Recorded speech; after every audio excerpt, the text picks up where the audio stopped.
Always hear me talk about how I make over $250K a year as a freelance insurance adjuster, but getting started in this field is actually really difficult. What you don't hear me talk about is how much I do to help other new adjusters get ahead. So in this video, I'm going to give you a sneak peek of a resume review I did for one of the adjusters that I mentor. And if this shit sounds interesting, give me a pound emoji in the comments, and I'll tell you what to do next.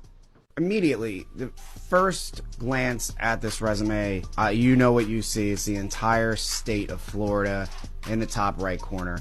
I love this touch because it immediately catches your eye and really puts a lot of great design to it. Great move on that. Looking deeper into it, we're going to break this down into a few different parts. We'll look at above the fold, and then we'll look at these two different columns. Independent insurance adjuster, located in Northeast Florida for your convenience. I don't love that. It crowds it a little bit. Don't think that's too necessary. It's not a big deal, whatever you decide to do. The color contrasts a little too much, and it's kind of hard to see, but this isn't a very big deal. Independent insurance adjuster, you're located in Jacksonville, Florida, and you do mention exactly where you're from, okay, just in case somebody doesn't know Jacksonville, Florida. Overall, I think this is great. You've got a stock photo here. I'm not sure if this is actually you.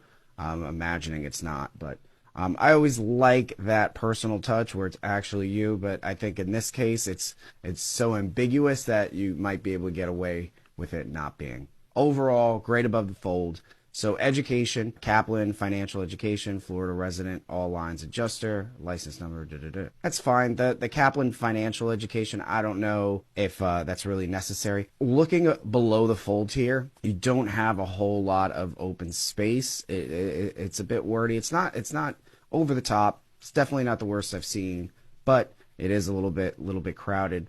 So if you can do away with Kaplan financial education, I would consider that. Florida license, certifications, field property mastery. You got all of our certifications on there from Adjuster U. You've got some credentials outside of Adjuster U, which is always appreciated. Our training is meant so that you don't need other training to get started, but having other training certainly does not hurt. And you've got the HAG Certified Residential Reviewer Level 1. Cool. Adjuster Pro. You've got a couple an Adjuster Pro course right here. Florida State University, bachelor's degree in exercise physiology, Bachelor of Science. You really don't need this on here because it really isn't related. No one's going to read that and say, oh, well, he's got that, so let's do it. Including that Florida State graduate, you could just put that and it's going to have the same effect, or graduated from Florida State in 2000, whatever, maybe put a Seminole on there, something like that. Gives it a little bit more flair, might give it a little bit more personality, but knowing that you have a degree in exercise physiology, it's not going to help.